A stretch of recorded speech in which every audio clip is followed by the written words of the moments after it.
الحمد لله نستعينه ونعوذ به من شرور أنفسنا ومن سيئات أعمالنا من يهد الله فلا مضل له ومن يضلله فلا هادي له وأشهد أن لا إله إلا الله وأشهد أن محمدا عبده ورسوله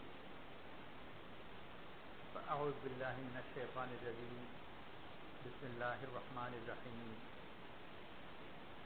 من عمل صالحا من ذكر أو أنثى وهو مؤمن فلنحيينه حياة طيبة ولنجزينهم أجرهم بأحسن ما كانوا يعملون وقال رسول الله صلى الله عليه وسلم يا أيها الناس قولوا لا إله إلا الله تفلحوا أو كما قال عليه الصلاة والسلام একজন মানুষের জীবন সুন্দর শুদ্ধ হওয়ার জন্য পূর্ণ হওয়ার জন্য সে যতগুলো কাজ করে সবগুলো ঠিক মতো করতে পারা প্রয়োজন। যেমন চোখ দিয়ে দেখার জন্য ঠিক মতো হয়, যদি ঠিক মতো দেখতে না পারে তাহলে এক ধরনের ত্রুটি হয়ে গেল, আর সেই হিসাবে তার জীবনের পূর্ণতার মধ্যে কিছু হানি হবে। শোনা, কান দিয়ে যদি ঠিক মতো শুনতে না পারে তাহলে সেটাও একটা অভাব হলো। ওই অভাব যদি পূরণ না হয় তাহলে তার সম্পূর্ণ জীবনের মধ্যে কিছুটা অভাব রয়ে গেল। ওরকমই দিমাগ দিয়ে চিন্তা করা, সেটাও শুদ্ধ হওয়া চাই। শুদ্ধ যদি না হয় তাহলে তার জীবনের মধ্যে অভাব রয়ে যাবে। বোকা মানুষ, পাগল মানুষ, বোকা তাকে বলা হয় যে চিন্তার শক্তি যার কম। যেরকম চোখের দুর্বলতা বিভিন্ন ধরনের আছে। এক ধরনের দুর্বলতা হলো পরিষ্কার দেখতে পায় না, ঝাপসা দেখে। খুব উজ্জ্বল আলো যদি না হয়, একেবারে কাছে যদি না হয় তাহলে ভালো দেখতে পারে না। অথচ আরেকজন যার দৃষ্টিশক্তি ভালো, সে এর চেয়ে কম আলোও দেখতে পারে, আরো দূরেও দেখতে পারে। কিন্তু যার দৃষ্টিশক্তি দুর্বল সে দেখতে পারে না এমন কথা নয়, কিন্তু যথেষ্ট পারে না। তো বোকা ওরকম বলা হবে যে বুদ্ধি তার আছে, বুদ্ধিতে কাজ করতে পারে, কিন্তু অনেকের তুলনায় সে অনেক কম পারে। আবার পাগল ভিন্ন ধরনের, তার বুদ্ধি হয়তো আছে কিন্তু তার বুদ্ধির পর নিয়ন্ত্রণ নেই, পলট পালট চলে।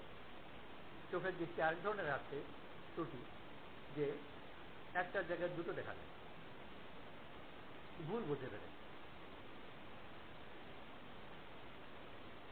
তো পাগল ওরকম ওলট পালট চিন্তা করে, তার চিন্তার মধ্যে ত্রুটি আছে। আরেকটা অংশ হচ্ছে মানুষের বড় প্রয়োজনীয়, আর যেটা ব্যাপারে সাধারণত মানুষের মধ্যে জীবনের চর্চা কম হয়, ওইটা হলো দিল দিয়ে কাজ করা। এখন চোখের কাজ হচ্ছে দেখা, কানের কাজ হচ্ছে শোনা, বুদ্ধির কাজ হচ্ছে চিন্তা করা, দিমাগের কাজ হচ্ছে চিন্তা করা, যেটাকে বুদ্ধি বলি। দিলের কাজ কি? দিলের কাজ হচ্ছে ভালোবাসা, ইচ্ছা করা। ভালোবাসা, ইচ্ছা করা, এই জিনিসগুলো বড় মৌলিক, আর সব কিছুর উপর প্রভাব ফেলে। কোন একটা জিনিস চায় মানুষ, এরপরে সে তার বুদ্ধিকে কাজে লাগায়, চোখের দেখাকে কাজে লাগায়, কানের শোনাকে কাজে লাগায় তার চাওয়া জিনিস হাসিল করার জন্য। যেমন কেউ সম্পদ চায় কি দিয়ে? চাওয়া এটা চোখের দেখার কাজও নয়, কানের শোনার কাজও নয়। ওই চাওয়াটা হচ্ছে দিলের কাজ, দিল দিয়ে চায়। দিল দিয়ে যখন চাইবে তখন তার দিমাগকে কাজে লাগাবে, যে বুদ্ধি দিয়ে এখন চিন্তা করবে যে কেমন করে সম্পদ অর্জন করা যায়। ঠিক করলো কোথাও যাওয়ার দরকার, তো চোখে কাজ লাগাবে, পায়ে ব্যবহার করবে, যাবে। ওরকম কারো মন চায় যে আমি মানুষের কাছে সম্মানী হব, এই যে সম্মান চাওয়া, এটা দিলের কাজ, দিল চায়। সম্মান যখন চাইবে তার পরবর্তীতে সে চিন্তা করবে যে সম্মান পাওয়ার জন্য কি করা দরকার। অল্প বয়সের ছেলে সেও সম্মান চায়, সম্মান পাওয়ার জন্য সে ক্লাসের মধ্যে বেশি নম্বর পেতে চায়। বেশি নম্বর পেলে কি লাভ হবে? যে মাস্টাররা তাকে সম্মান করবে, ক্লাসের ছেলেরা তাকে সম্মান করবে, বাড়িতে আত্মীয় স্বজন তাকে সম্মান করবে। ওই ছেলেই খেলার মাঠে যাবে, খেলবে, ওখানে সে খেলার মধ্যে ফার্স্ট হতে চায়। পারা না পারা ভিন্ন জিনিস, ফার্স্ট হতে চায়। তাই ওই কারণে যে ওখানে খেলার বন্ধুরা তাকে সম্মান করবে, কদর করবে। ছেলের বাপ উনিও সম্মান চান, কিন্তু উনি ছাত্র না, পরীক্ষার নম্বর পাওয়ার প্রশ্ন আসছে না, উনি চাকরি করেন, চাকরিতে উনি প্রমোশন চান, প্রমোশন পেলে সম্মান বাড়বে। আরেক ছেলের বাপ উনি ব্যবসায়ী, উনিও সম্মান চান, উনি সম্মান চান ব্যবসার মাধ্যমে।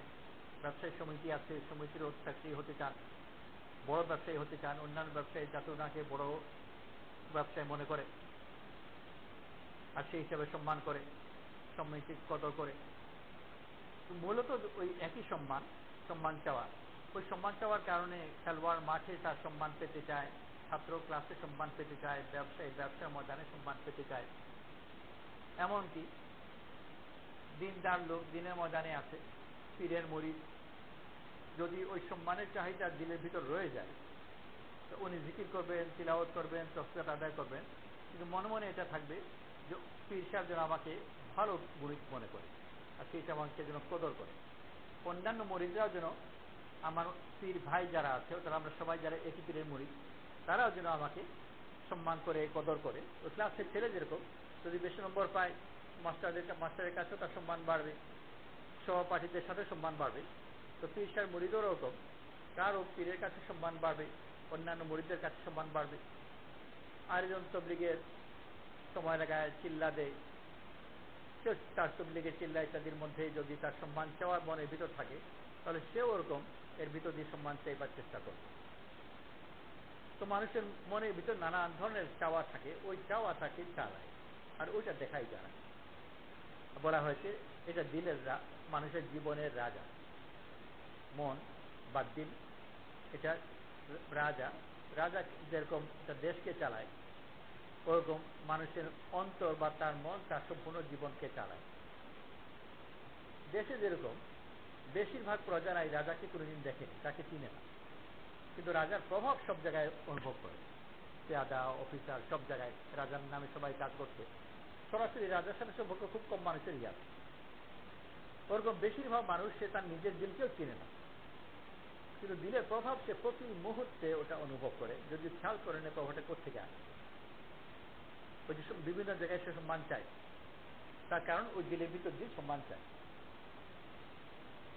বাজারের মধ্যে কেউ তাকে একটু খারাপ কথা বলে দিল, খুব রেগে গেল।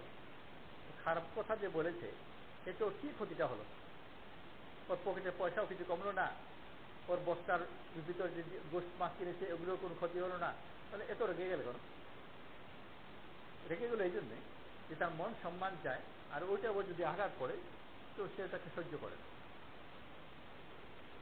আরেকজন তাকে খুব তোষামত করলো, আর বাজারের মধ্যে খুব সুন্দর একটা মাছ কিনে নিয়ে আসছে, তাকে তোষামত গুলো আপনি এরকম কি সুন্দর মাছ, মাশাআল্লাহ।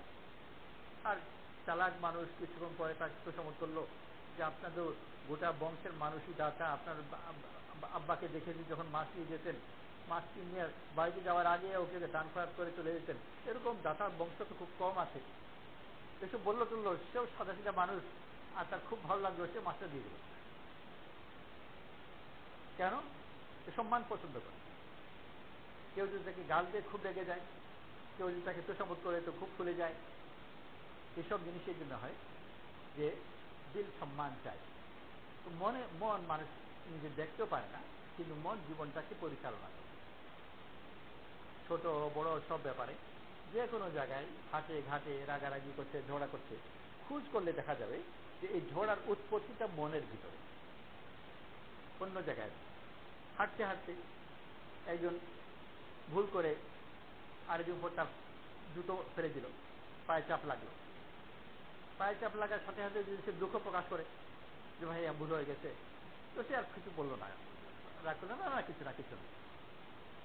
আর যদি কিছু না বলে আর বেপরে হেঁটে ফেলে যায়, তো পেছন থেকে তার কলার ধরে টান দিবে, এই মা দেখেন না, আর ঝগড়া লেগে যাবে।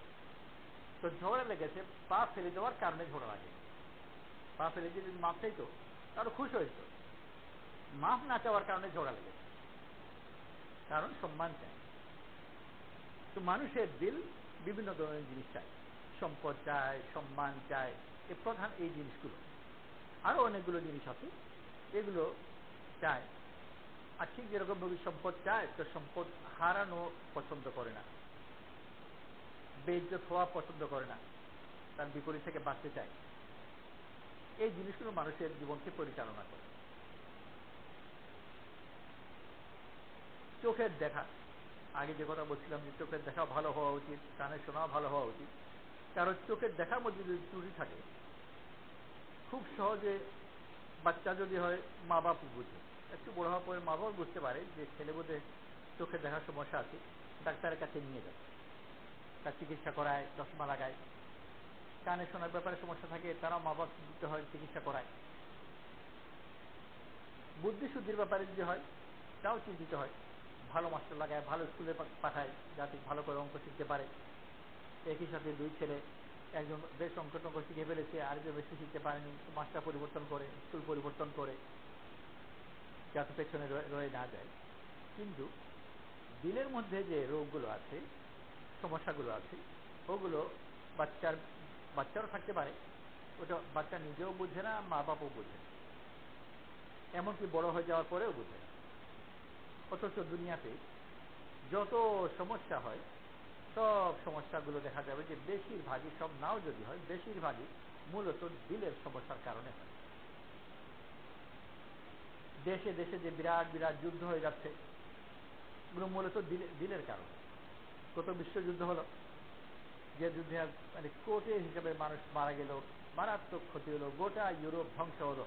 ইউরোপ তো ধ্বংস হলোই, সাথে সাথে এশিয়াও ধ্বংস হলো, তার প্রভাব পুরা দুনিয়ায় পড়েছে বিভিন্নভাবে।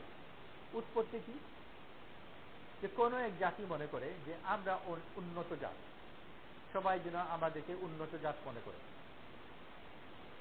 বাস এই একটা কথা। যেরকম মানুষ সম্মান চায় যে আমি তার চেয়ে বড়, ইবলিস বলেছিল আমি বড়, তো ওরকম মানুষের মধ্যেও আছে, জাতির মধ্যেও আছে।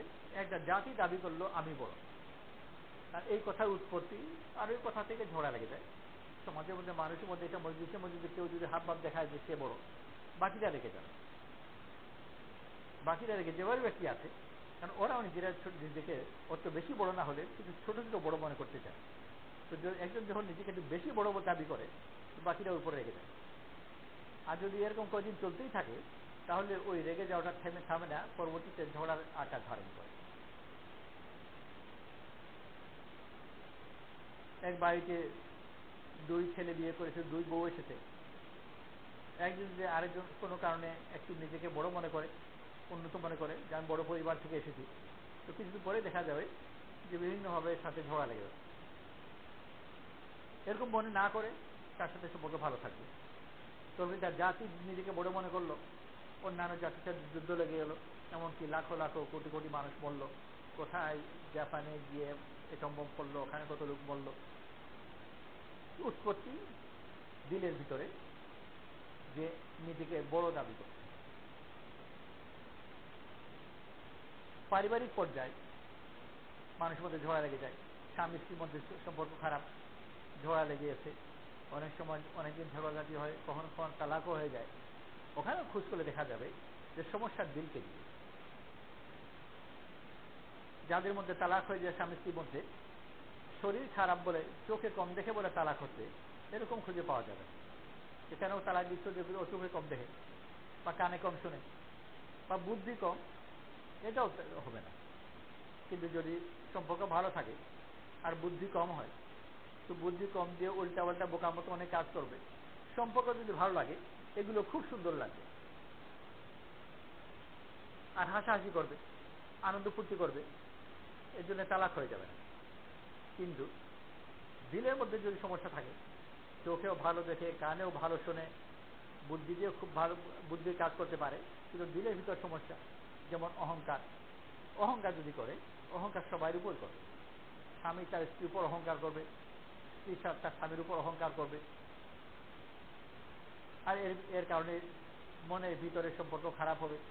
মনের ভিতরে সম্পর্ক যখন খারাপ হয়ে যাবে, ছোট ছোট জিনিস নিয়ে ঝগড়া লেগে যাবে, ছোট জিনিস নিয়ে বড় ঝগড়া হবে। অনেক সময় তালাক হয়ে যায়। যে কেন?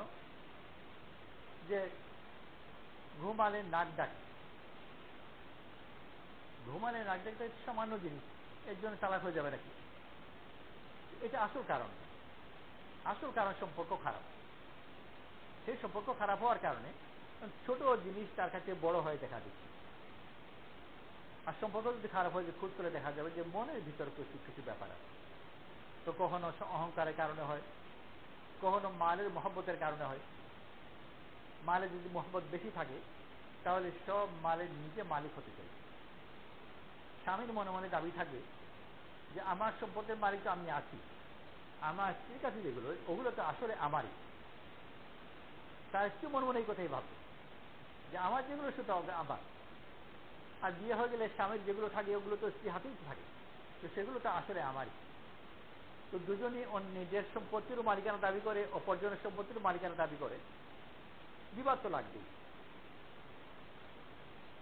আর সেই বিবাদ যদি বেশি হয়ে যায়, এক পর্যায়ে গিয়ে তালাক হতে পারে, আরো বেশি খারাপ হতে পারে, খোনাখুনি হতে পারে, বহুত কিছু হতে পারে, হয়েও থাকে। আর সবগুলো উৎপত্তি হলো যে মনের ভিতরের সমস্যা। তো যে কথা বলছিলাম যে চোখের সমস্যা হয়, ছোট বাচ্চা মা বাপ বুঝিয়ে তার চিকিৎসা করায়। কানের সমস্যা হয়, চিকিৎসা করায়। বুদ্ধির সমস্যা হয়, স্কুল বদলায়, পাঠশালা বদলায়, মাস্টার বদলায়, আর তার ভালো শিক্ষার চিন্তা করে। দিলের ভিতর যদি সমস্যা থাকে, ওইটা কেউ খেয়ালও করে না, ওটা চিকিৎসার বন্দোবস্ত করে না। আর ওটা সবচেয়ে বেশি গুরুত্বপূর্ণ জিনিস, গোটা জীবন মানুষ তার দিল নিয়ন্ত্রণ করে। আল্লাহ তাআলা আম্বিয়া আলাইহিস সালাতু ওয়াস সালামকে পাঠিয়েছেন পুরা দুনিয়ার মানুষকে ডাকতে, আল্লাহর সাথে সম্পর্ক স্থাপন করে সে যেন তার দিলকে শুদ্ধ করে। দিল কিভাবে শুদ্ধ হয়? দিলের শুদ্ধ হওয়ার জন্য ভালো সম্পর্কের প্রয়োজন। দিলের ভিতরে যে এই রোগগুলো পয়দা হয়, অহংকার, কোত্থেকে আসে? দেখা যাবে যে অহংকারীদের সাথে যদি তার সম্পর্ক হয়, তো সেই সম্পর্ক থেকে তার নিজের ভিতরে অহংকার আসে। পানি যেরকম পাইপ দিয়ে যায়, বিদ্যুৎ যেরকম তার দিয়ে যায়, তার সাথে যোগাযোগ হয়ে যায়, ওটার মধ্যে বিদ্যুৎ চলে আসে। তো ওরকম মনের ভিতর অবস্থাগুলো ওই সংযোগের ভিতর দিয়ে যায়। তার যদি যোগাযোগ ওরকম থাকে, তাহলে সেই যোগাযোগের ভিতর দিয়ে তার ভিতর একজনের মনের অবস্থা আরেকজনের মনের ভিতরে যায়। খুব অহংকারী লোকের সাথে তার সম্পর্ক, সেই সম্পর্কের কারণে দেখা যাবে যে ধীরে ধীরে সেও অহংকারী হয়ে যাবে। অনেক সময় মানুষ ভুল ধারণা করে, মনে করে যে বাহ্যিক অবস্থার কারণে অহংকার হয়। যেমন খুব খুব বিরাট বড় লোক, অনেক টাকা পয়সার মালিক, টাকা পয়সার কারণে অহংকার হয়ে গেল। টাকা পয়সার কারণে অহংকার হতে পারে, কিন্তু অহংকার বেশি হয় সম্পর্কের কারণে। অনেক ফকির অহংকারী আছে, তার ফকির অবস্থা তার অহংকারকে বাধা দেয়। একজন হাদিস শরীফে আছে যে আল্লাহ তাআলা বড় অপছন্দ করেন ফকির অহংকারী। তার মানে ফকির অহংকারী হয়, তো মনের ভিতরে তার অহংকার। বাহ্যিক অবস্থা যদিও ফকির, কিন্তু অহংকার তার ঠিকই আছে। আরব জাতি হিসেবে বড় অহংকারী জাতি ছিল। তাদের কাছে টাকা পয়সা একেবারেই ছিল না। আমভাবে রাসূল সাল্লাল্লাহু আলাইহি ওয়াসাল্লামের আগমনের আগে মক্কাতে আমভাবে মানুষ উপবাস ইত্যাদি করত। এটা দৈনন্দিন জীবনের অংশ ছিল। ভালো জামা কাপড় ছিল না, ভালো ঘর বাড়ি ছিল না, লেখাপড়া তারা জানত না। যেসব জিনিস নিয়ে মানুষ অহংকার করে থাকে, আরববাসীর কাছে ওগুলো ছিল না। সম্পদ ছিল না, লেখাপড়া ছিল না। আর তার চারপাশে অতি উন্নত সভ্যতাগুলো ছিল। দক্ষিণে ইয়ামান একটা সভ্য জাতি ছিল, উত্তরে রোম একটা সভ্য জাতি ছিল, পূর্বে পারস্য একটা সভ্য জাতি ছিল, পশ্চিমে গ্রিস একটা সভ্য জাতি ছিল, মাঝখানে আরবরা। তাদের কাছে কোনো সভ্যতা নেই, টাকা পয়সা নেই, কিছুই নেই, কিন্তু বড় অহংকারী ছিল। আর নিজেদেরকে আরব বলতো, মানে যারা কথা বলতে জানে। আর এই যে উন্নত সভ্য জাতিগুলো, এদেরকে আজম বলতো। আজম মানে বোবা বা পশু। আর এই অহংকারের কারণে তাদের অনেক নিরাপত্তাও ছিল, সেটা আল্লাহ তাআলা তাদের রেখেছেন, যে ব্যবসার জন্য তারা আরব ইত্যাদি অন্যান্য আশপাশের যে দেশগুলোতে তারা যেতেন। কারণ নিজের কাছে কোনো সম্পদ যেহেতু নেই, ব্যবসাতেই তাদের টিকে থাকা, ব্যবসার কারণে সব আশেপাশের দেশগুলোতে যেতে হতো। কিন্তু অহংকারের কারণে তাদের ভাষাও শিখত না। ব্যবসাতে গণনার প্রয়োজন, ব্যবসা করতে লেনদেন করতে হয়, গুনতে হয়। তারা ব্যবসা করত, ভালো গুনতে জানতো না। আর আশেপাশে সব জাতিগুলো ভালো গণনা জানে, কিন্তু গণনা শিখত না। তাদের পোশাক আশাক কিছু গ্রহণ করেনি। আর সবগুলো মূল কারণ হলো অহংকার। ছিঁড়া জামা, খালি পা, গুনতে পারে না, লিখতে পারে না। আর যারা অট্টালিকায় থাকে, জরির পোশাক পরে, দর্শন জানে, বিজ্ঞান জানে, আর তাদেরকে বলে বোবা, পশু, আর নিজেকে বলে অহংকারী। আর এই অহংকারের কারণে তাদের কাছে কিছু শিখেও নেই। তো মানুষের মধ্যে এই জিনিসগুলো থাকে, আর এটাই জীবনে বড় সমস্যা। ব্যক্তিগত জীবনে এটা ক্লাসের ছেলে যদি অহংকারী হয়, তো ক্লাসের বন্ধুদের কাছে সে প্রিয় হবে না, তার কোনো বন্ধু থাকবে না, তার কোনো শুভকামী থাকবে না। এর মোকাবেলায় তার মধ্যে যদি এই বদসিফত না থাকে, অন্যান্য তাকে ভালোবাসে। আর দুনিয়ার জীবনে ভালো জীবন পাওয়ার জন্য সবচেয়ে বড় জিনিসের, বেশি যে জিনিসের প্রয়োজন, ওটা হচ্ছে ভালোবাসা। কেউ যদি ভালোবাসা পেয়ে যায় আর দুনিয়ার অন্য কিছুই না পায়, তবুও তার জীবন মোটামুটি ভালো। অভাবের কারণে হয়তো কষ্ট, রোগের কারণে হয়তো বা কষ্ট, কিন্তু এই কষ্টগুলো শরীরের কষ্ট।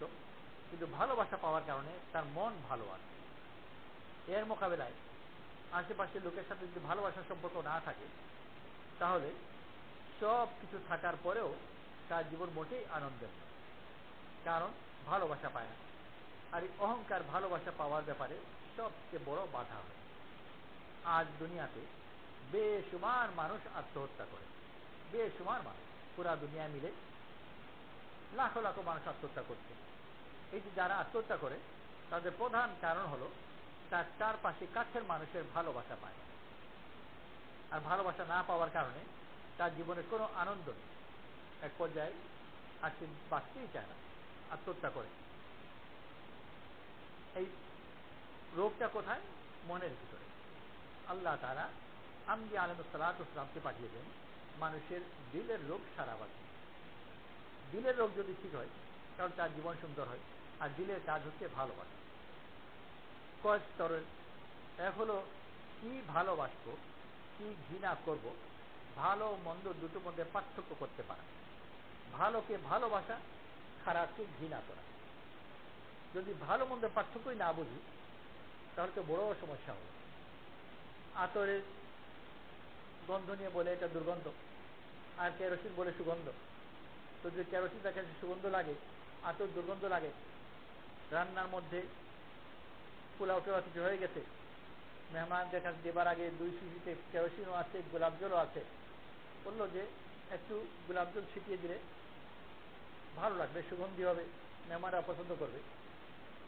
সে একটু নাক দিয়ে দিল, গোলাপ জল তার কাছে দুর্গন্ধ লাগলো, আর কেরোসিন সুগন্ধ লাগলো, একটু কেরোসিন ছিটিয়ে দিল, তো সব নষ্ট হয়ে যাবে। তো ভালো মন্দ পার্থক্য বুঝতে পারা, এটা বড় জরুরি। এই ব্যাপারে বেশিরভাগ দুনিয়া মানুষের মধ্যে বড় সমস্যা নয়। এজন্য কাফিরও ভালোকে ভালো জানে, মন্দকে মন্দ জানে। মিথ্যা বলাকে কাফিররাও খারাপ বলে, অন্যের উপর জুলুম করাকে কাফিররাও খারাপ বলে, অন্যের সম্পদ হরণ করাকে কাফিররাও খারাপ বলে। এটা বিড়াল হোক আর কুকুর হোক, তার উপর অত্যাচার করাকেও খারাপ বলে। তো খারাপ আর ভালো মধ্যে পার্থক্য করা, এটা তো আমভাবে মানুষ পারে, কাফিররাও পারে। কিন্তু এরপরে যে সমস্যা হলো যে ভালো কত ভালো, খারাপ কত খারাপ, এটা মাপ জানা। এই মাপ যদি ঠিক মতো করতে না পারে, তাহলে এই ভালোকে ভালো জানার পরেও কোনো লাভ হবে না। যেমন রান্না করতে গেছে, তো ঘি ভালো এটা জানে, ময়দা ভালো তাও জানে, চিনি ভালো তাও জানে, আরো মশলা আছে, দারচিনি, এলাচি, এগুলো ভালো তাও জানে। কিন্তু রান্না করবার সময় শুধু ভালো জিনিস দিয়ে রান্না হবে না, তার ঠিক মাপ আছে। মাপ মতো যদি না হয় তাহলে সব ভালো জিনিস দিয়ে এমন রান্না করবে যে ওটা অখাদ্য হয়ে যাবে, অথচ কোনো খারাপ জিনিস দেয়নি, সব ভালো জিনিস দিয়ে। কিন্তু ভালো জিনিসের মাপ ঠিক না থাকার কারণে ওইটা আর সুস্বাদু হয়, তার মাপ থাকতে হবে। মাপ যদি না থাকে তো বড় নষ্ট হয়ে যাবে। ওরকম মানুষ সারা জীবনের মধ্যে মাপের বড় প্রয়োজন, কিন্তু এই মাপ জিনিসটা মানুষ নিজে থেকে বিচার করতে পারে। দুনিয়ায় বেশিরভাগ মানুষ দেখা যায় একেবারে বাস্তব কথা, মাকেও ভালোবাসে আর কুকুরকেও ভালোবাসে, কিন্তু মাকে যথেষ্ট ভালোবাসা না থাকার কারণে কিছুদিন দেখাশোনা করার পরে বিরক্ত হয়ে যায়, আর তখন মাকে হাসপাতালে পাঠিয়ে দেয়। বৃদ্ধ নিবাস আছে, বৃদ্ধ লোকের থাকবার জন্য জায়গা, ওখানে বৃদ্ধ নিবাসে মাকে পাঠিয়ে দিল। কোনো মা বাপ বৃদ্ধ নিবাসে যেতে চায় না। ছেলেমেয়েরা যত খারাপভাবেই রাখুক, ছেলেমেয়েদের কাছে থাকতে চায়, কিন্তু যেতে চায় না। এরপরেও বাধ্য হয়ে অনেককেই যেতে হয়, কারণ ছেলেমেয়ে রাখতে চায় না। তো যে ছেলে বা মেয়ে তার বৃদ্ধ মাকে নিজ বাড়িতে রাখতে চাচ্ছে না, কারণ তার নানান অসুবিধা হয়, সেই আবার কুকুর পালে। আর মা যত তাকে জ্বালায়, কুকুর তাকে বহুত বেশি জ্বালায়। মা তো কিছু হলেও বুদ্ধি আছে, কুকুরকে কোনো বুদ্ধি নেই। আর মা যদি চিৎকার করো, কত আর চিৎকার করবে, কুকুরের চিৎকার তো বিপদ। তো মাঝ রাতে উঠে কুকুরকে পেশাব পায়খানা করাতে হয়, ঘরে বাইরে নিয়ে যেতে হয়, এগুলো সহ্য করে।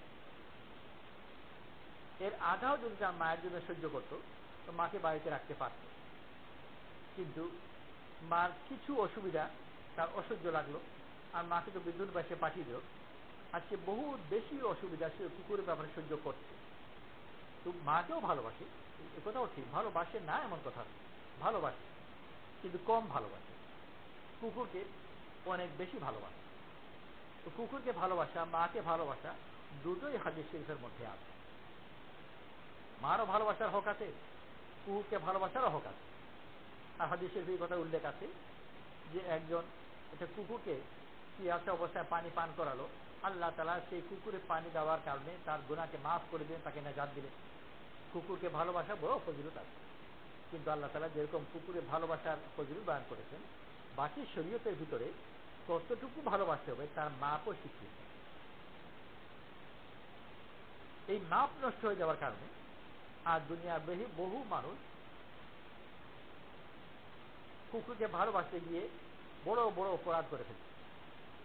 যদিও বড়ই বিরল ঘটনা, একেবারে অস্বাভাবিক, আমাদের দেশে অস্বাভাবিক, তাদের দেশে অস্বাভাবিক, কিন্তু এই ধরনের ঘটনাও ঘটেছে যে নিজের ছেলেকে এই কুকুরকে খাইয়ে দিয়েছে।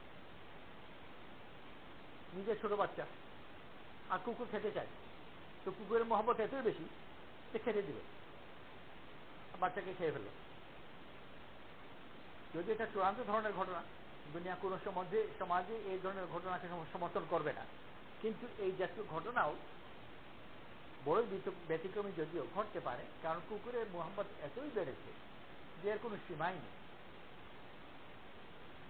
মানুষ সম্পদও ভালোবাসে, মানুষও ভালোবাসে, তো সম্পদের ভালোবাসা এত বেশি যে মানুষের ভালোবাসাকে অতিক্রম করে চলে যায়। এইটা তো বিভিন্ন পর্যায়ে আমাদের দেশের মধ্যেও এর বিড়ম্বনা প্রচুর দেখা যায়।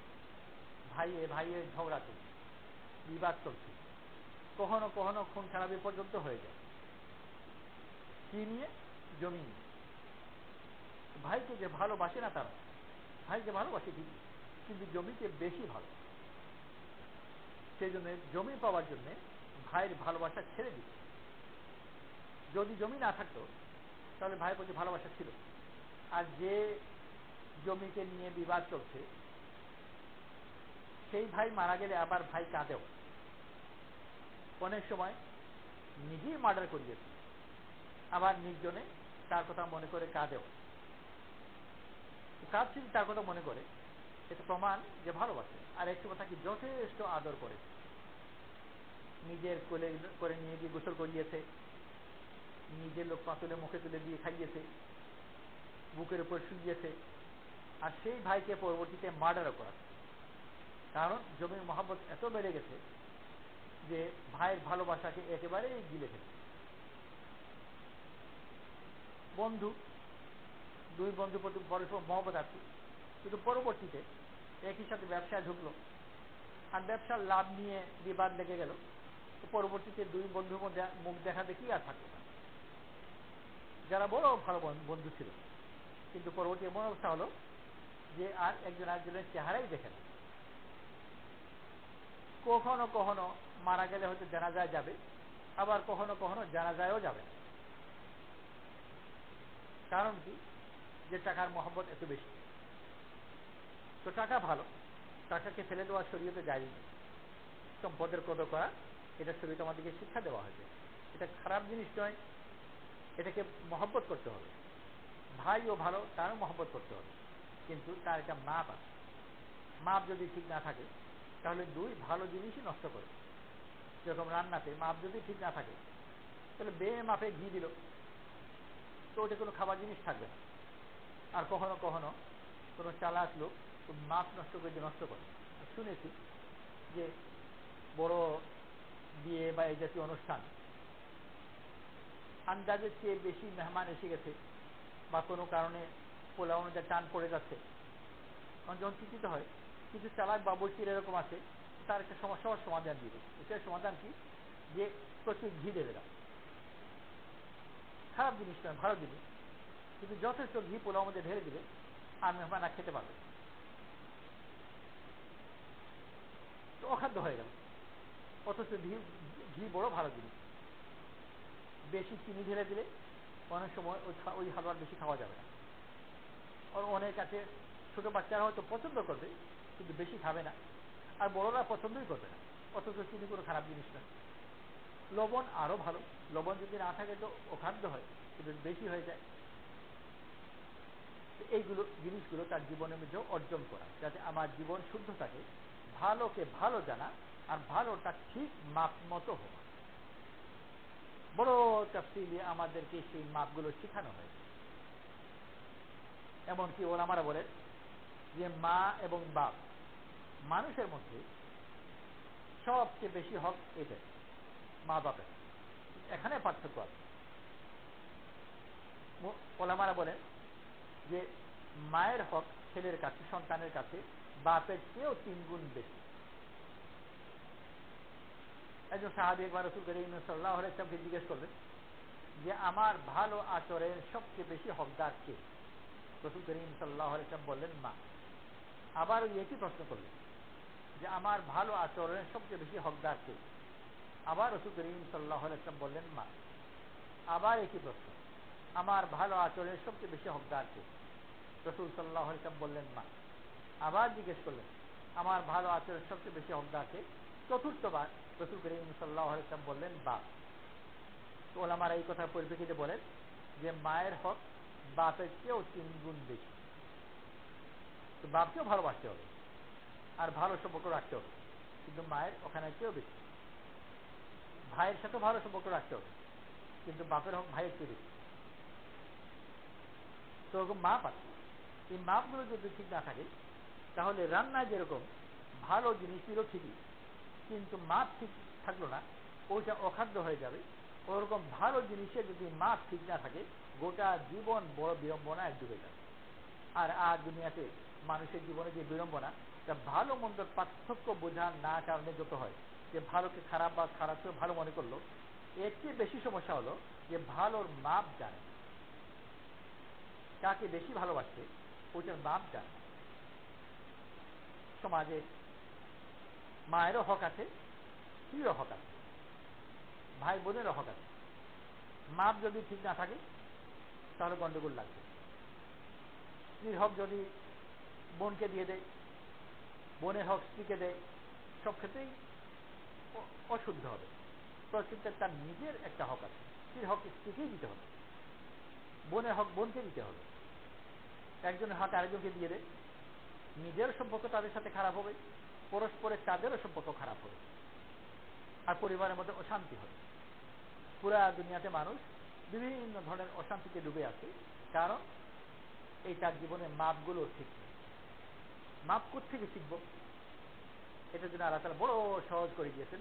প্রথমত আল্লাহ তাআলা মানুষের মনের ভিতরেই সৃষ্টিগতভাবে ঠিক মাপ দিয়ে বানিয়েছে। মানুষের সৃষ্টি স্বাভাবিকভাবে সন্তান মাকেও ভালোবাসে, বাপকেও ভালোবাসে, কিন্তু মাকে বাপের চেয়েও বেশি ভালোবাসে। যদিও ছোট বাচ্চাদেরকে বারবার লোকে পরীক্ষা করে, আর অনেক বাচ্চাদেরকে জিজ্ঞেস করে আম্মু ভালো না আব্বু ভালো। ছোট বাচ্চাও যথেষ্ট চালাক হয়, বলে দুজনই ভালো, কাউকে অসন্তুষ্ট করতে চায় না। কিন্তু এরপরেও দেখা যাবে যে মায়ের অনুপস্থিতি সে যত সহ্য করতে পারে, বাপের অনুপস্থিতি তার চেয়ে বেশি সহ্য করতে পারে। সকাল থেকে দেখে পর্যন্ত বাপকে না দেখে সে দিব্যি থাকে, মা যদি থাকে, কিন্তু মাকে যদি কিছুক্ষণ না দেখে তো অস্থির হয়ে যায়। এতেও বোঝা যায় যদিও বলছে দুজনই সমান, কিন্তু মায়ের প্রতি তার টান বেশি। পরবর্তীতেও দেখা যায় কোনো কারণে যদি খোদা হাসা মা বাবার মধ্যে সম্পর্ক খারাপ হয়ে গেল, বিবাদ হয়ে গেল, ঝগড়াঝাটি হয়ে গেল, বিচ্ছিন্নতা হয়ে গেল, সন্তান বেশিরভাগ ক্ষেত্রে মায়ের দিকে যায়। এমনকি দিন ইত্যাদির ব্যাপারেও ইব্রাহিম আলাইহিসসালামের কাছ থেকে ইসমাইল আলাইহিস সালাম তরবিয়ত পান, পেয়েছেন মায়ের কাছে। কিন্তু মা অত্যন্ত আল্লাহওয়ালা হওয়ার কারণে মায়ের কাছ থেকে ইসমাইল আলাইহিস সালামও আল্লাহওয়ালা হয়েছে। আর নূহ আলাইহিস সালামের ছেলে মা কাফির, ও জানতে ছেলেও কাফির হয়েছে। যদি আল্লাহ তাআলা বিশ্লেষণ করে বুঝিয়ে দেননি, কিন্তু দেখা যায় তো এরকম। বাপও তো নবী ছিলেন, মা যেরকম কাফির তো বাপও নবী, তো ছেলে কিছু কিছু মায়ের কথা মানত, কিছু বাপের কথা মানত, কিন্তু তা হয়। এমনকি ডুবে মরছে তবুও বাপের কথা মানল না। মরণ থেকে জীবনের দিকে ডাকলেন নৌকাতে চলে এসো, কিন্তু ছেলে এলো না। আর এই মোকাবেলায় ইসমাইল আলাইহিস সালাম হায়াত থেকে মৌতের দিকে ডাকলেন, আমি তোমাকে জবাই করছি, রাজি হয়ে গেল। তরবিয়ত মায়েদের কাছে পেয়েছে। তো সম্পর্ক থেকে তরবিয়ত আছে, যে যার সাথে সম্পর্ক রাখে তার আচরণগুলো মনের ভিতর চলে আসে। সেজন্য আল্লাহ তাআলা এই মহব্বতের মাপগুলো কিভাবে ঠিকাবেন এর জন্য কোন দড়ি পাল্লা দেন।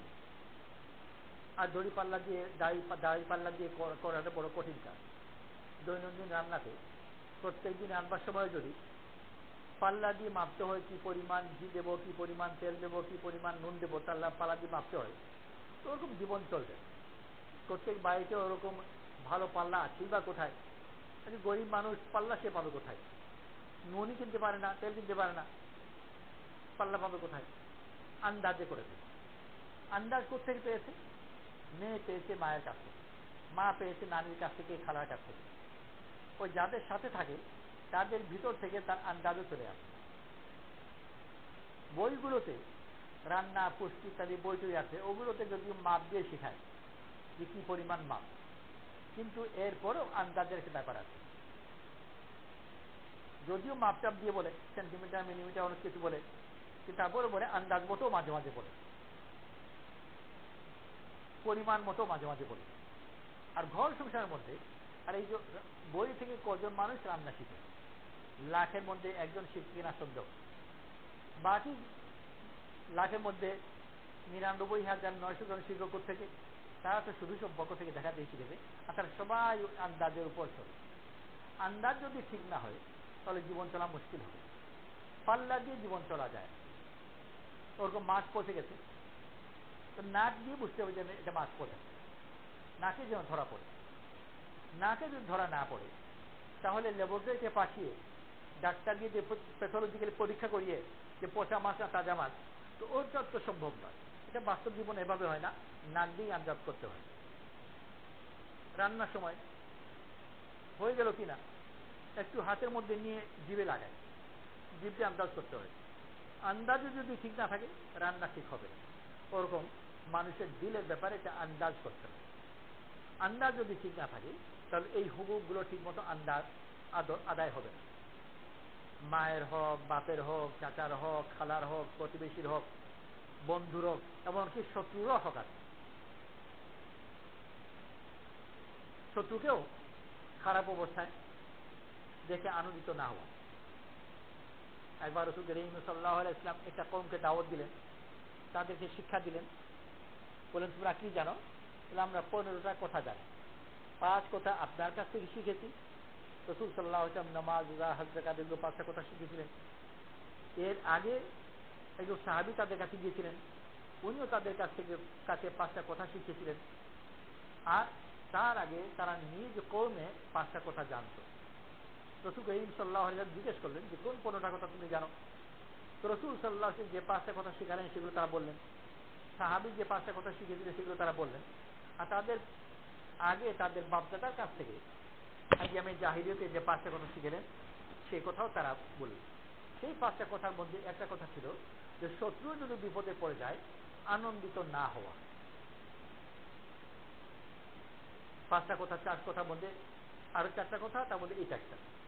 আর এই কথাগুলো শুনে রাসূল সাল্লাল্লাহু আলাইহি ওয়াসাল্লাম বড় প্রশংসা করেছিলেন আর বলেছিলেন যে তোমরা তো এমন সব কথা শুনেছ যে মনে হয় এগুলো আম্বিয়াদের কাছ থেকে পাওয়া কথা, অথচ জাহিলি জমানার কথা। তো শত্রুরও হক আছে। কখনো কখনো এরকম শোনা গেছে, এই ভারতবর্ষে শোনা গেছে ঈসা খান নাকি যুদ্ধ করেছিলেন, আর সেনাপতি ছিল মানসিংহ। মানসিংহ তলোয়ার ভেঙে গেল, তলোয়ার ভেঙে যাওয়ার নিরস্ত্র, ঈসা খানের হাতে তলোয়ার আছে, তখন তাকে আঘাত না করে ঈসা খান নিজের তলোয়ার আরেকটা মানসিংহের হাতে দিলেন, আর দিয়ে বললেন এখন আবার লড়ো। কিন্তু এই যে এত বড় বদান্যতা, আর এই জায়গায় এত হুকুক, এত ইনসাফ আদায় করা, এটা শরীয়তে হুকুক পরের মধ্যে পড়ে কিনা কি বলতে পারছি না, কিন্তু এই যে একটা বড় বদান্যতা, এর কাছে মানসিংহ এতই হেরে গেলেন, বলেন আর আমি তলোয়ার উঠাতে পারছি না। আর বলা যেতে পারে যুদ্ধক্ষেত্রে না হলেও মনের মোকাবিলায় পরাজিত ফিরে গেল। তো বিভিন্ন ধরনের হুকুক আছে, শত্রুর হক আছে। সওয়ারি, ঘোড়ার পর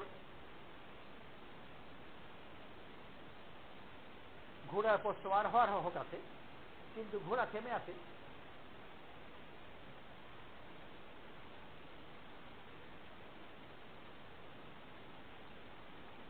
ঘোড়াকে দাঁড়িয়ে সাহাবী কথা বলছেন, পথে দেখা হয়েছে আর কথা বলছেন, দাঁড়িয়ে দিয়ে গল্প করছেন। রাসূল সাল্লাল্লাহু আলাইহি ওয়াসাল্লাম দেখে নিষেধ করলেন যে এটাকে মিম্বর বানাবেন। আল্লাহ তাআলা তোমাকে অনুগত করেছেন সওয়ারি হিসেবে ব্যবহার করো, কিন্তু এটাকে বসার আসন হিসেবে ব্যবহার করো না, নেমে যাও, ঘোড়া একটু আরামে হাঁটুক। তো জীব জানোয়ারের হক আছে, মুরগিকে জবাই করতে পারি, গরুকে জবাই করতে পারি, কিন্তু জবাই করার ব্যাপারে হক আছে যে ধার ছুরি দিয়ে যেন জবাই হয়, যাতে তার জবাইয়ের জন্য কষ্ট না হয় বা কষ্ট কম হয়। তো আল্লাহ তাআলা বিভিন্ন ধরনের হুকুম শিখেন। জীবজন্তুর হক আছে, শত্রুর হক আছে, আর প্রতিবেশী আত্মীয় এদের তো হক আছে। কিন্তু এই সব হকগুলো বই দেখে দেখে মেপে মেপে চলা সম্ভব না। ওই যে বারবার যে কথা বলছি যে রান্নার সময় আমি পাল্লায় তুলে দেখবো যে কয়েক গ্রাম চিনি হবে আর কয়েক গ্রাম ময়দা হবে, বলে পাল্লায় তোলা সম্ভব নয়, চোখের আন্দাজেই করতে হবে। বাস্তব জীবনে মানুষ চোখের আন্দাজেই শিখে। ওরকম মনের যে চলা, এইটাও কোনো মেপে সম্ভব নয় যে বাপের মাপ কতটুকু হলো আর মায়ের মাপ কতটুকু হলো। ওরকম মেপে মেপে কেউ যদি চলতে চায় তো এটা ঠিক মতো হবেও না, আর হাস্যকর হবে। আমাদের দূর সম্পর্কে আত্মীয়, ওনাদের আগে ঘোড়া জমানা যখন ছিল, তো ঘোড়া জমানা ঘোড়া ছিল, ঘোড়া শহীদ ছিল। ঘোড়া শহীদ একজন বিদেশি অন্য জায়গায় ছিল, পাঠান বা কেউ, তার 2 স্ত্রী ছিল। তো সে খুব ইনসাফওয়ালা ব্যক্তি ছিল। তো কোনো কারণে যদি এক স্ত্রীকে চড় মারত, তাহলে এসে ঘরে যে আরেক স্ত্রী আছে তাকে চড় মেরেছে। তো যাকে চড় মেরেছে সে তো বুঝতে পারলো কেন চড় মেরেছে, তো অপরজনকে চড় মারলো, সে হাক্কা বাক্কা কেন চড় মেরেছে, পরে খুঁজে ধরে যে অপরজনকে যেহেতু চড় মেরেছে ইনসাফ করবার জন্য আমাকেও মেরেছে। ওরকম মেপে চলা বাস্তব জীবনে ঠিক হয় না, অন্যভাবে করতে হয়। বিভিন্ন ধরনের আন্দাজ আছে। গাঙ্গো হিন্দুস্তান বহুত নাম করা একটা জায়গা, ওখানে একজন মক্তবের যে উস্তাদ ছিলেন, বড় আল্লাহওয়ালা ছিলেন, আর উনি তো এই মাত্র আল্লাহওয়ালা ছিলেন রশিদুজ্জামান গাঙ্গোহী, বহুত নাম করা আলিম ওখানকার। কোন এক সময় কথা কথা বলেছিলেন যে গাঙ্গো তো মুসলমান তো একজনই আছে, ইঙ্গিত ছিল সেই মক্তবের উস্তাদের দিকে। তো মক্তবের একজন উস্তাদ গাঙ্গোহী রহমতুল্লাহ বলেছেন যে এই গাঙ্গো তো মুসলমান তো একজনই আছে। তো সেই উস্তাদ ওনার বাচ্চাদেরকে কখনো শাসন করতেন, বাচ্চাদের শাসন করতেই হয়, দুষ্টুমি করে তার শাসন করতেন, মারতেন। আবার নিজে চিন্তা করতেন যে তার ভুলের মাপ আর মারার মাপটা ঠিক হলো কি। যদি কখনো মনে করতেন যে বেশি মেনে শাসন করে ফেলেছি, তখন আবার বাচ্চাকে ডাকতেন, দেখে বলতেন যে তুমি প্রতিশোধ নিয়ে না। বাচ্চাটা কোনো সুযোগ পেলে ছাড়ে কে, তারও প্রতিশোধ নিত। গাঙ্গুহির রহমত আলী খবর পেলেন, খবরে ওনাকে ডাকলেন আর ডেকে বললেন যে এটা তো ঠিক আছে, হিসাব করা দরকার যে মাপ এটা ঠিক আছে কিনা, কারণ আল্লাহকে হিসাব দিতে হবে। কিন্তু যদি তুমি কখনো মনে করো যে বেশি শাসন হয়ে গেছে, তো বাচ্চাকে যে প্রতিশোধ নেওয়া হবে না, অন্যভাবে তাকে আদর যত্ন করে টরে খুশ করে দাও, কারণ এতে মাদ্রাসার শৃঙ্খলা নষ্ট হবে আর আদব তালিমের অসুবিধা হবে। তো তুমি অন্যভাবে করবে। অন্যভাবে কিন্তু আর বিস্তারিত কোনো মেপে দিলেন না, অন্যভাবে কীভাবে ওটা আন্দাজ করে করতে হবে। অন্যভাবে আদর যত্ন করে কোনোভাবে এটা মিষ্টি খাইয়ে দিও, তুলে তুলে নিও, আদর করে নিও, অন্যভাবে। তো জীবন তো এভাবে আন্দাজের উপর করতে হয়। এই আন্দাজগুলো যদি ঠিক না হয়, তার জীবন ঠিক হবে না। বড় জরুরি এই আন্দাজগুলো শিখবো কোথায়। যে রান্নার কথা বারবার করে দৃষ্টান্ত হিসেবে বলছি, যে রান্না আমরা কোথায় শিখি? যে ভালো রান্না করে তার সাথে থেকে থেকে শিখি, এমনি শিক্ষা হয়ে যায়। আর মাপ দিয়ে রান্না শিখতে পারবে, ওটা ওলট পালট হয়ে যাবে। আল্লাহ তাআলা বড় মেহেরবানি করে আমাদেরকে দিন দিয়েছেন। আল্লাহর সাথে যদি সম্পর্ক বাড়ায়, আল্লাহ তাআলা নিজে সবচেয়ে বেশি ইনসাফ করতে পারে আর সবচেয়ে বেশি মহব্বত করতে পারে। আল্লাহর সাথে যে সম্পর্ক স্থাপন করবে, আল্লাহ তাআলার কাছ থেকে তার দিলের ভিতর ওই আল্লাহর ইনসাফও আসবে, আল্লাহর মহব্বতও আসবে। আল্লাহ তার মখলুককে যত ভালোবাসেন, মা তার বাচ্চাকে তত ভালোবাসেন। আর আল্লাহ তাআলা যত ন্যায় বিচার করেন, বড় থেকে বড় কাজই তত ন্যায় বিচার করতে পারে। আল্লাহ তাআলা সবচেয়ে বেশি ন্যায় বিচার করতে বলাও আর সবচেয়ে বেশি মহব্বত করতে বলা। যে আল্লাহর সাথে সম্পর্ক স্থাপন করবে, আল্লাহ তাআলা তার দিলের ভিতর ওই মহব্বতও ঢালবে আর তার দিলের ভিতরে ওই ন্যায় বিচারও ঢালবে। আর তার সাথে দ্বিতীয় পর্যায়ে আসবে রাসূল সাল্লাল্লাহু আলাইহি ওয়াসাল্লামের সাথে মহব্বত।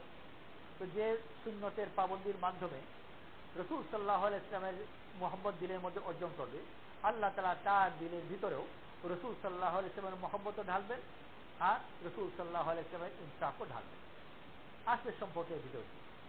তো এই জন্য আল্লাহ তাআলা আম্বিয়া আলাইহিস সালাতু ওয়াস সালামকে পাঠিয়েছেন আর সব শেষে রাসূল করিম সাল্লাল্লাহু আলাইহি ওয়াসাল্লামকে পাঠিয়েছেন, যে পুরা দুনিয়ার মানুষকে আল্লাহর সাথে আর আল্লাহ রাসূলের সাথে সম্পর্ক গড়া শেখাও। এই সম্পর্ক যদি ঠিক হয়ে যায়, তার দিলের ভিতরে ইনসাফ, মহব্বত এই সবগুলো ঠিক মাপে ঠিক আন্দাজে চলে আসবে। মাপতে হবে না কোনটাই, আর ঠিক হয়ে যাবে সব।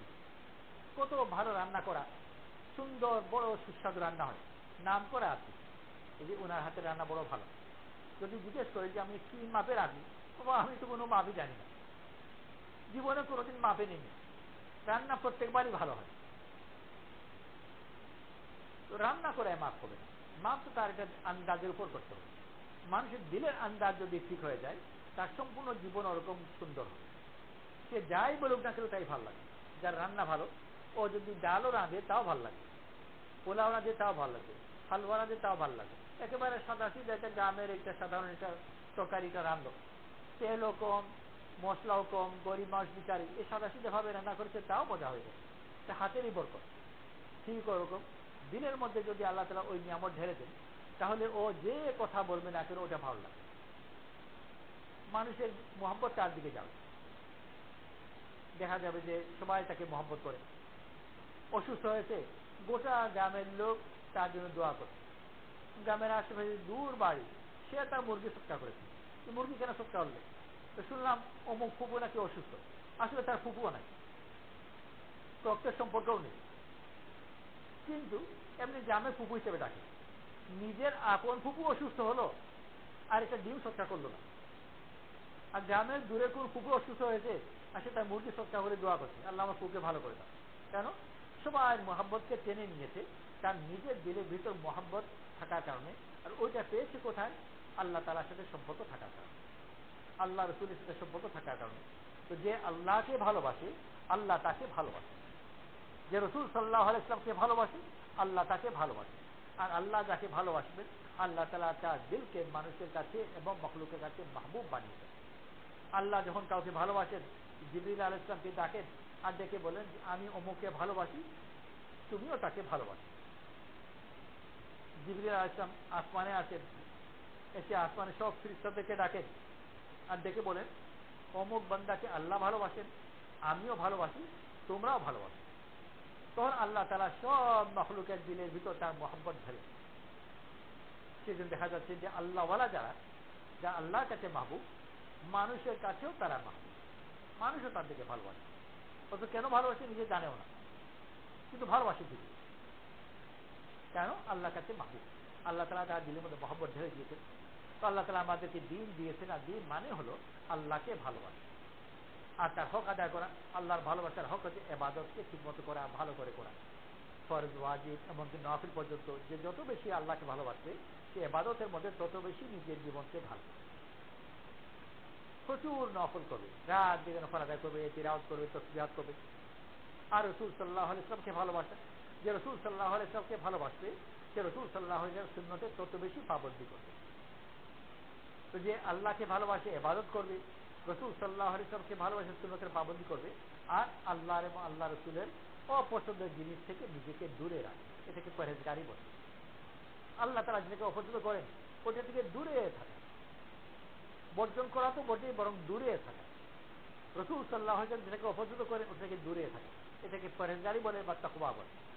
আল্লাহ হুকুম আদায় করা, সুন্নতের পাবন্দি করা আর তাকওয়া এখতিয়ার করা, যে করবে আল্লাহ তাআলা তাকে মাহবুব বানাবেন, আর তার জীবনের দিলের মাপ বড় ঠিক হবে।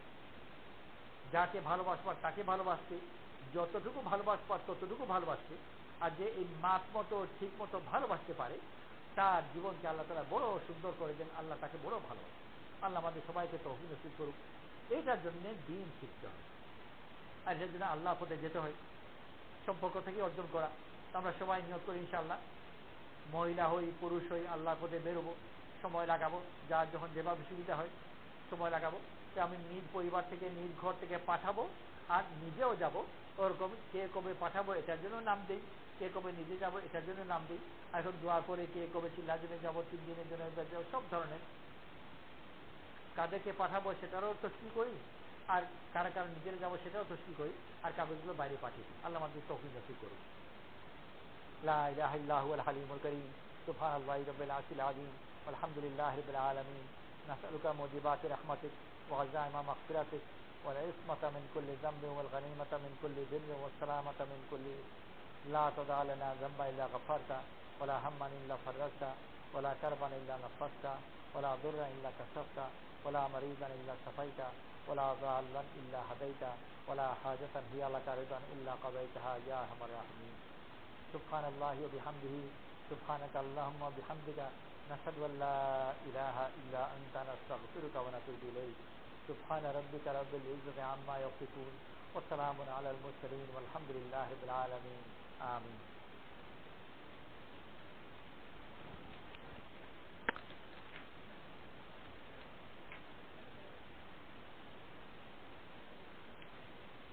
দুই হাজার নয় সালের মার্চ মাসের